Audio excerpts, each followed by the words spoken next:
Deuteronomy 17, administration of justice. You shall not sacrifice to the Lord your God an ox or a sheep with a blemish or any defect, for that is a detestable thing to the Lord your God.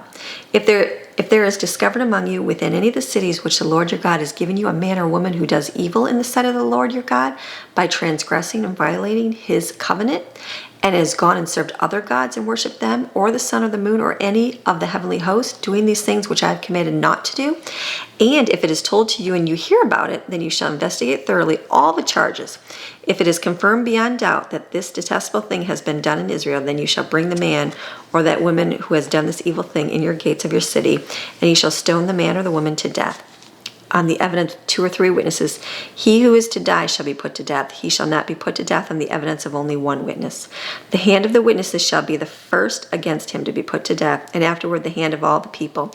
So you shall remove the evil from among you. If any case is too difficult for you to judge between one kind of homicide and another, between one kind of lawsuit and another, between one kind of assault and another, being controversial issues in your courts, and you shall arise and go to the place where the Lord your God chooses. So you shall come to the Levitical priest or to the judge who is at the office at the time, and you shall consult them, and they will declare to you the verdict in the case. You shall act in accordance with the terms of the verdict which they declared to you from the place which the Lord chooses. You shall be careful to act in accordance with all their instructions. You shall act in accordance with the law which they teach you and the judgment which they tell you.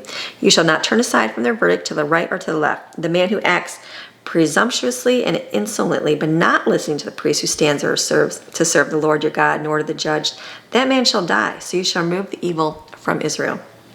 And then all the people will hear and be afraid, and will not act presumptuously again. When you enter the land which the Lord your God has given you, and you take possession of it and live there, and you say, I will set a king over me like all the nations who are around me, you shall most certainly set a king over you whom the Lord your God chooses. You shall set a king over you from among your countrymen, who you may not choose a foreigner over you who is not your countryman. Further, he shall not acquire many horses for himself, nor make the people return to Egypt in order to acquire horses, to expand his military power, since the Lord said to you, you shall never return that way again. He shall not acquire multiple wives for himself, or else his heart will turn away from God, nor for the same reason shall he acquire some great amounts of silver and gold. Now it shall come about when he sits on the throne of this kingdom, he shall write for himself a copy of this law on a scroll in the presence of the Levitical priest. And it shall be with him, and he shall read all the days of his life, so that he may learn to fear and worship the Lord his God with awe-filled reverence and profound respect, by carefully obeying, keeping foremost in his thoughts and actively doing all the words of this law and these statutes, so that his heart will not be lifted up above his countrymen by a false sense of self-importance and self-reliance, and that he will not turn away and deviate from the commandments to the right or the left, so that he and his sons may continue to reign for a long time in his kingdom in Israel.